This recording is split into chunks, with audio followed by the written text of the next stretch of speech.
Buenas.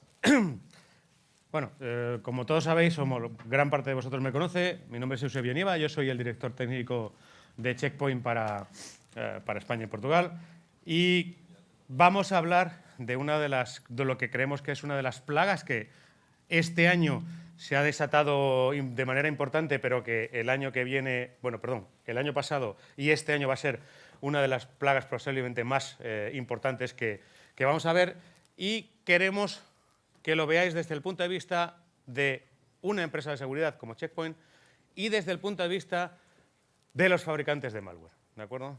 Y no voy a emular un poquito a Goyo y no os lo cuento, lo hago, ¿de acuerdo? Vamos a ver. Ahí está.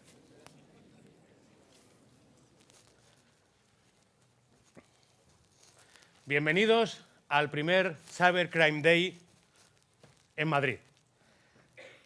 Vamos a presentaros cuál es el éxito de nuestro negocio, cuál es el éxito que estamos consiguiendo con la extorsión en nuestros clientes, por qué estamos teniendo tanto éxito y a dónde vamos a llegar y dónde queremos llegar el año que viene. Cada día tenemos más líneas de producto, cada día estamos sacando nuevas versiones de ransomware, nuevas versiones de ciberextorsión y vamos a ver que podemos atacar otros dispositivos que hay en el mercado. Cada día tenemos más clientes y más clientes contentos porque les recuperamos sus datos. Cada día tenemos más innovación, nuevos métodos cada día mucho más ingeniosos de robarle los datos a los clientes y cada día ingresamos muchísimo más dinero, precisamente por eso también. Y, por supuesto, muchas gracias a la prensa por la cobertura que nos está haciendo estos últimos años, sobre todo en la Semana Fantástica del Corte Inglés que hemos tenido hace poco. ¿Por qué? Porque ha salido en todos los periódicos, en todos los medios, una detrás de otra. WannaCry ha sido uno de nuestros grandes éxitos y creo que debemos estar orgullosos de haberlo conseguido. Pero no solo eso, sino que estamos evolucionando día a día.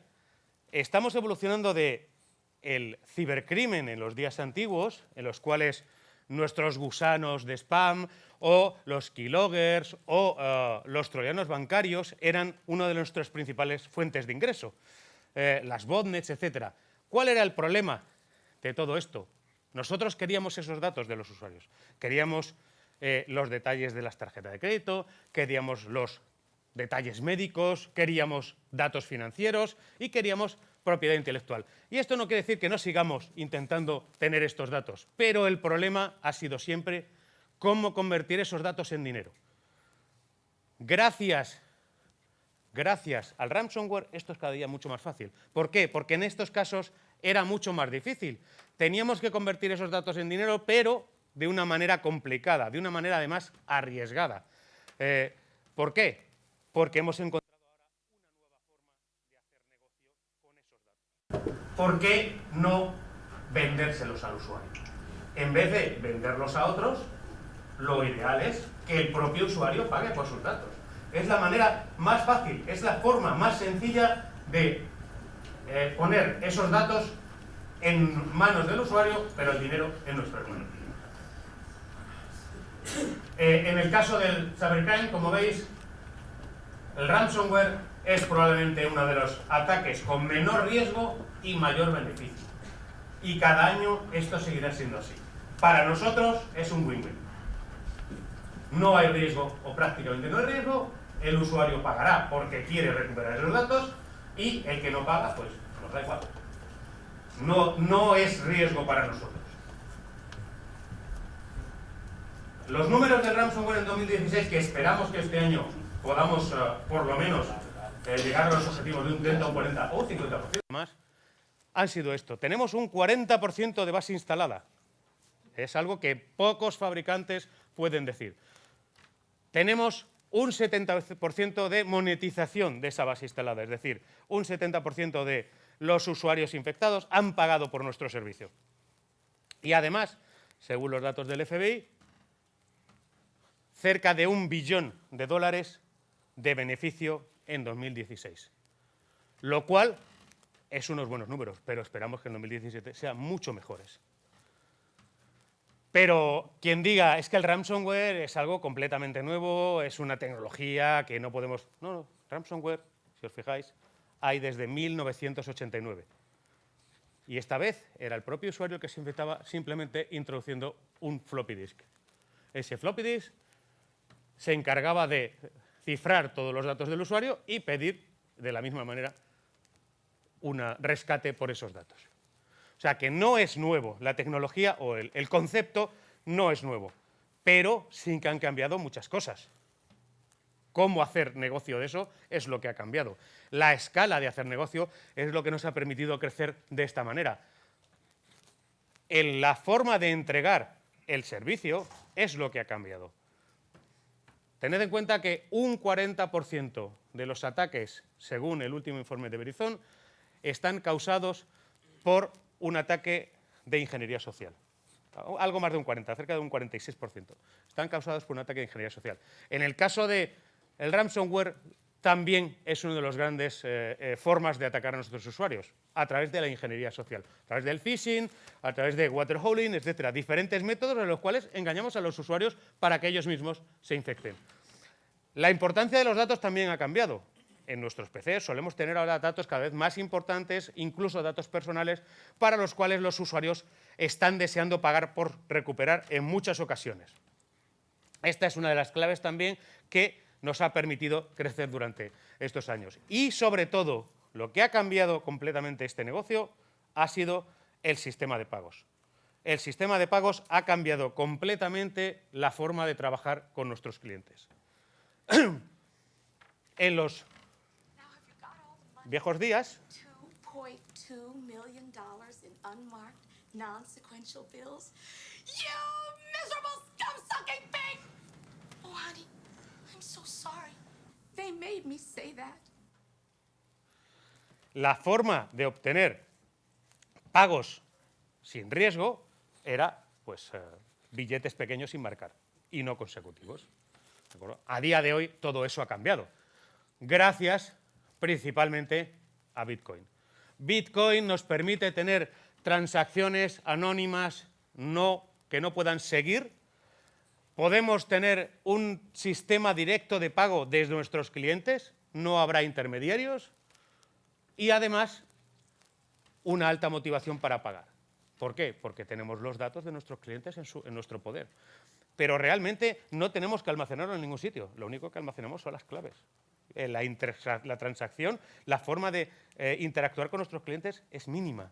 De ahí el mínimo riesgo.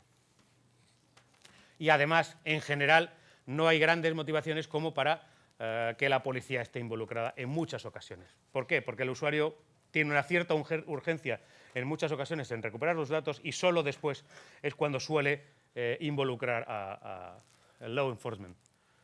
¿Qué significa esto? Que además estamos mejorando nuestro servicio. Estamos mejorando nuestro servicio con sistemas de hotline de 24/7. Hay casos documentados de esto, incluso en el cual alguno de nuestros programadores se ha conectado a nuestros clientes para recuperar sus datos, en directo, en una sesión remota. También tenemos sistemas de ticketing cuando tienen problemas en recuperar sus datos. También tenemos soporte en varios niveles para recuperar los datos de nuestros clientes. ¿Por qué? ¿Por qué? Porque una buena reputación incrementa nuestro negocio.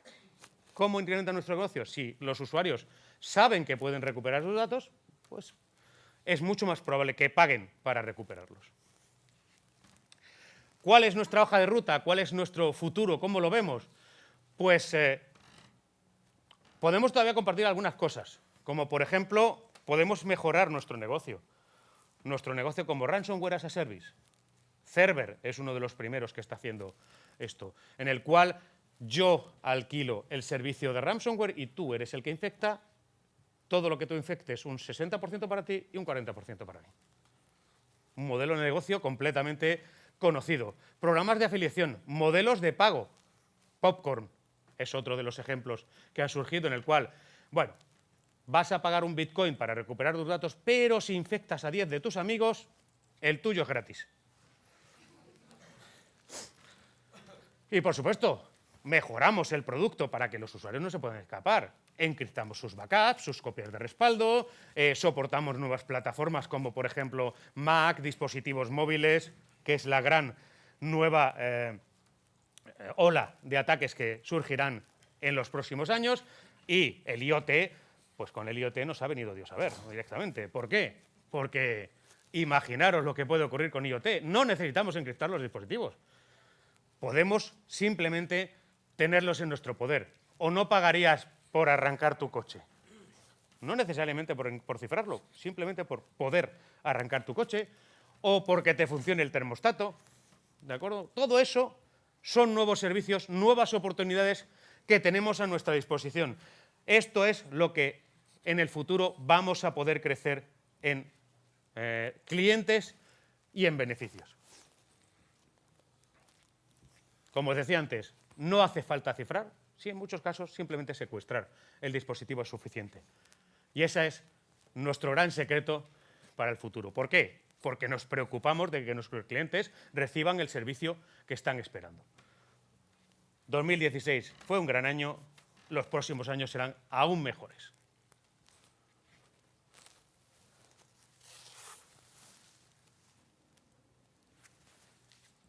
Y ahora, ¿qué podemos hacer frente a esto? ¿Qué podemos hacer frente a esta industria? Lo que quiero que veáis es que esto es una industria. Está organizada exactamente igual que muchas otras industrias. Si encuentro la manga. Está organizada exactamente igual que otras industrias. Estamos luchando contra un sistema completamente industrializado y tenemos que ser conscientes de eso. Ese es el gran secreto por el cual en muchas ocasiones están ganando. En otras, realmente, no. El objetivo ha sido más mucho ruido, pocas nueces, pero en muchas ocasiones, que generalmente son las que menos se ven, esta gente está ganando. ¿Qué podemos hacer? Hay muchas cosas que podemos hacer y algunas, lo siento, son obvias. Algunas son completamente de perogrullo. La primera es educar a los usuarios. Son el punto más débil de la cadena. Le podemos ayudar en tecnología, porque podemos ayudarle, pero un usuario, al final, como decía un amigo, prefiero un jefe cabrón que un jefe tonto, porque el cabrón al menos sabes lo que va a hacer y el tonto nunca sabes cómo te va a llegar. Aquí es igual. Un usuario que no sabes lo que va a hacer porque no está educado o porque no tiene los suficientes recursos, es lo peor que puedes tener.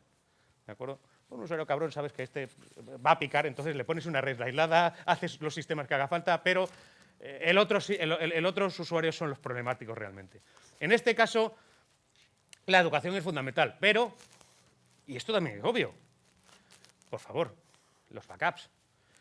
Y sobre todo, la experiencia nos dice, muchos clientes estáis acostumbrados a dimensionar vuestros sistemas para hacer backup en 8 horas, o en 4 horas, o en 3 horas. Pero muy pocos estáis dimensionados, y lo sé por experiencia, para recuperar los datos en 2 horas, 3 horas o 4 horas. O sea, el restore es realmente lo que cuenta aquí en el backup, ¿vale? Pero bueno, si tenéis los datos, al menos se pueden recuperar. Y es fundamental. En el tema de ransomware es fundamental. En otros ataques es muy importante, pero en el tema del ransomware es fundamental el backup. O al menos el guardar ciertos datos o los datos importantes, etc. Es otra de las medidas completamente obvias. Parcheado. WannaCry demostró que el parcheado es muy importante. Los sistemas de parcheado, obviamente, tienen que pasar por diferentes medidas de testeo, aproximación, etc. Pero sigue siendo muy importante. Tenemos que ser lo más ágil posible en el parcheado. ¿Por qué es fundamental? Porque la mayoría de estos ataques no son zero day, no son ataques desconocidos. Son ataques que ya son conocidos y que cualquier antivirus, en muchos casos, o cualquier IPS, en muchos casos, puede ser capaz de parar o de mitigar. Y por último, proteger. Proteger con tecnologías efectivas, tecnologías de zero phishing, tecnologías de anti-ransomware, tecnologías específicas, etc. El IPS, todas esas tecnologías pueden ayudar. La estrategia de seguridad suele ser la clave en estos sistemas. Nosotros proponemos una nueva solución, No quiere decir que sea la única ni la mejor. Nosotros creemos que es de lo mejor que hay en el mercado a día de hoy para parar concretamente este tipo de ataques, porque además la hemos probado contra la competencia. ¿Vale? Luego os contaré cómo hemos probado contra la competencia para verificar que es capaz de responder frente a los 0 days también. El anti-ransomware que proponemos es capaz de parar tanto ransomware conocido como desconocido. Es decir, es un sistema que no está basado en firmas, ¿vale? Es capaz de detectar diferentes variantes, es capaz de trabajar y detectar en tiempo real esas variantes en funcionamiento, incluso recuperación de los datos, incluso aunque estén siendo cifradas en ese momento. Es capaz de recuperar, como decíamos, los datos cifrados y es capaz de proporcionar al usuario una experiencia de usuario en la cual prácticamente no tiene que hacer ninguna intervención, lo único que saltarán ciertas alarmas, se recuperarán sus datos automáticamente, etc. Y está incluido o bien como parte del SandBlast Agent o bien como un agente completamente autónomo. Eso es a elección de vosotros, de cualquiera de vosotros que quiera implementarlo. El proceso es muy sencillo. Anti-ransomware está constantemente monitorizando el sistema. Monitorizando para ver señales que indiquen que está siendo atacado por un ataque de ransomware. ¿Esas señales cuáles son? Pues, por ejemplo, que están empezando a cifrar datos, que están empezando a cifrar ficheros. Por ejemplo, que se está generando una nota de ransomware. Por ejemplo, que se desactiva el shadow copy en Windows. Por ejemplo, que se está cambiando el fondo de pantalla para generar la otra nota de ransomware. Todos esos comportamientos y muchos otros son los que indican que en ese momento estamos bajo un ataque de ransomware, conocido o desconocido. Y ahí es cuando actúa. Nosotros hacemos una monitorización constante y un análisis del comportamiento para verificar lo que está ocurriendo dentro del sistema y en base a eso actuar. ¿Cuál es la actuación? Pues, oye, que hemos detectado un ransomware y automáticamente ponemos en cuarentena todos los elementos de ese ataque.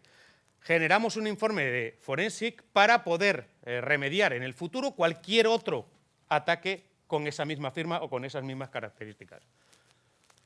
Y, por supuesto, como estamos continuamente haciendo snapshots, pequeños backups de los datos del usuario, de los ficheros que están siendo cambiados, lo que podemos hacer es, de manera automatizada o de manera gestionada por los administradores, recuperar esos datos encriptados, esos datos cifrados, de forma automática, sin intervención del usuario o con intervención del administrador. Eso es a nuestra elección, ¿vale? Como lo configuremos. Pero está testeado, ¿de acuerdo? Si testeamos solamente anti-ransomware, sin firmas de antivirus, sin firmas de antibot, sin sandboxing, este es el reto que hemos conseguido durante 6 meses inyectándole 200 muestras diarias. Sin ningún tipo de otro agente ayudando, que es algo que no recomendamos en ningún caso. ¿Por qué? Porque todo esto también te puede ayudar. Todo esto te puede reconocer ataques ya conocidos, con los cuales no tiene por qué intervenir el anti-ransomware. Es algo que nos puede garantizar que el anti-ransomware solo actuará cuando tenga que actuar, no en todas las ocasiones. Es igual que el sandboxing, solo actúa cuando tiene que actuar, no en todas las ocasiones. ¿Cómo hemos probado esto? Y además, ¿cómo lo hemos probado contra la competencia? Además, de manera muy sencilla. Todo el mundo puede hacer lo mismo. Para verificar si realmente el producto que estáis evaluando es capaz de toparse o de gestionar, impedir, detectar 0 days, o sea, ataques desconocidos, es tan sencillo como instalar los productos que queráis evaluar en diferentes PCs, desconectarlos de Internet durante un par de semanas, de manera que estén desactualizados, es decir, las firmas estén desactualizadas. En esas 2 semanas van a ser generados un montón de nuevas fuentes de ransomware, en las cuales podéis extraer probablemente de VirusTotal y sitios similares, y inyectárselas a estos sistemas y a ver cuál es su ratio de detección. De esa manera vais a poder diferenciar si el sistema está basado en firmas o el sistema es capaz de gestionar y de detectar cosas desconocidas. Así es como lo hemos testeado y así os invitamos a vosotros a testearlos para realmente verificar que el sistema que queréis implementar es capaz de hacerlo. Nosotros lo hemos hecho así y a nosotros esto es lo que hemos funcionado. Y por supuesto, sí, capturamos el WannaCry desde el primer momento, ¿vale? Lo cual no era difícil porque el comportamiento de WannaCry, aparte de su comportamiento como gusano, era exactamente igual que cualquier otro ataque de ransomware.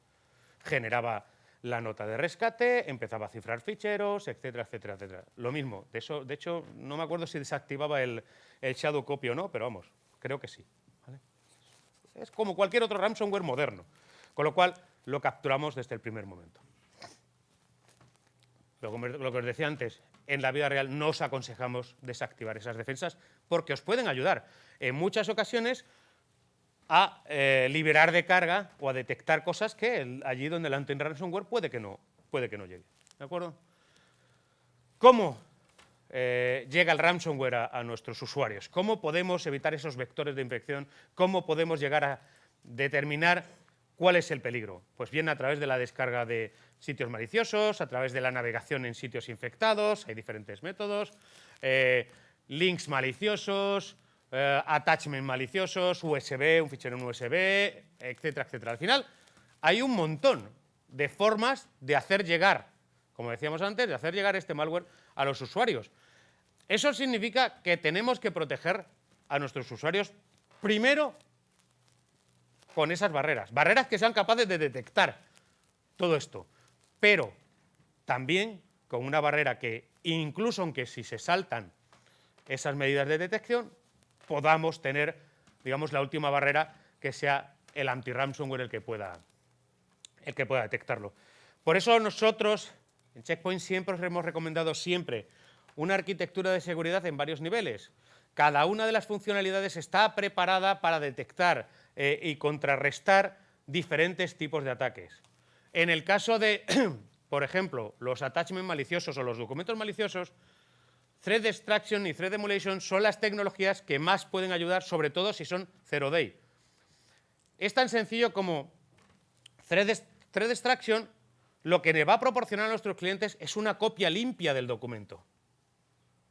Cada documento que reciban nuestros clientes desde fuera de la organización, en vez de llegarle el documento original, directamente les daremos una copia limpia, una copia en la cual hemos quitado todos los posibles componentes que se puedan utilizar para atacar, sean maliciosos o no. De manera preventiva los quitamos.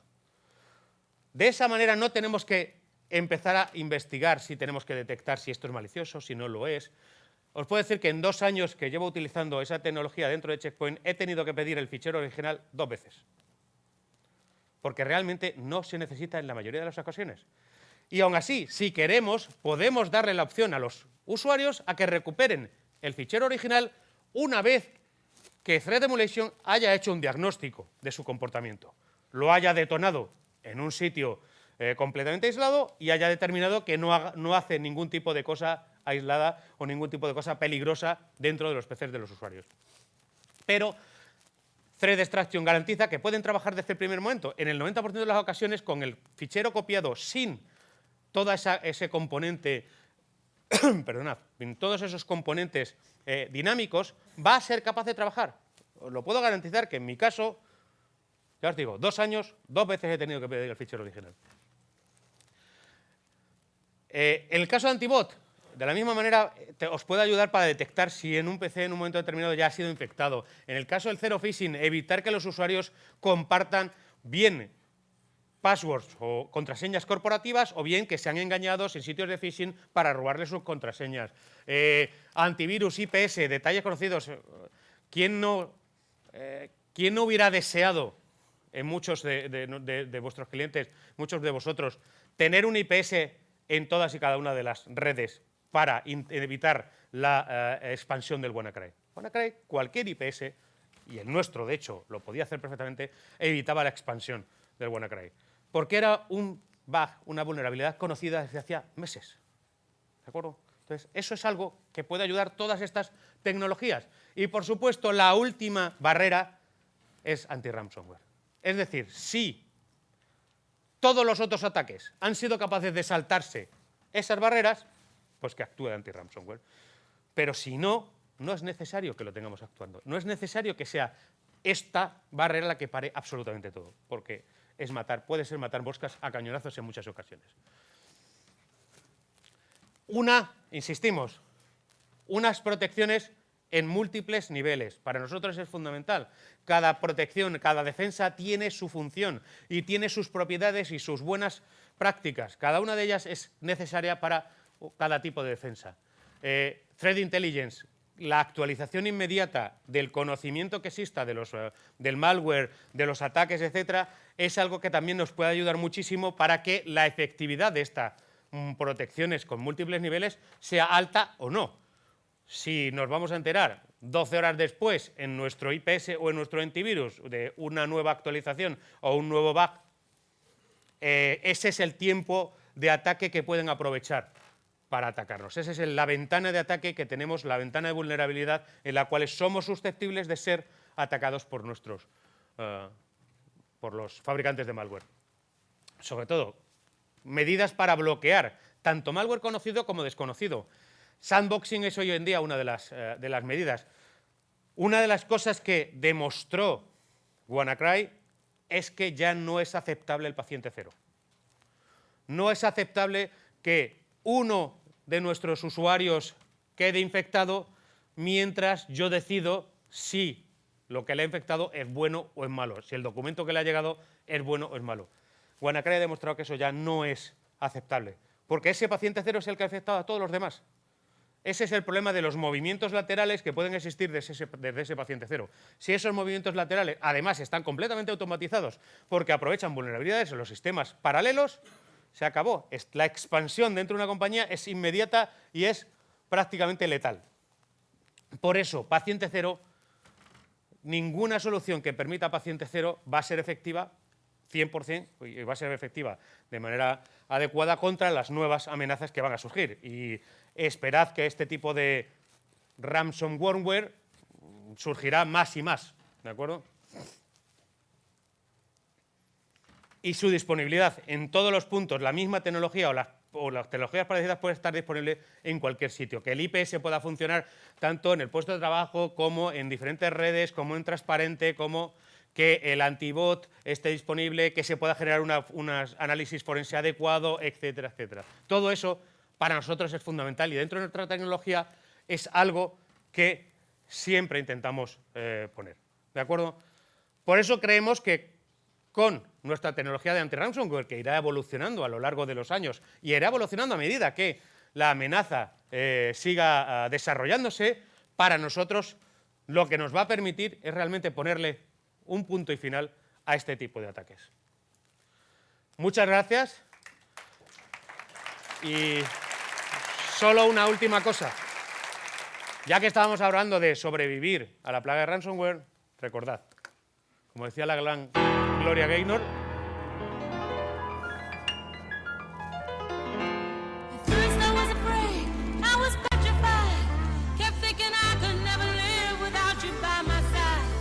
But then I spent so many nights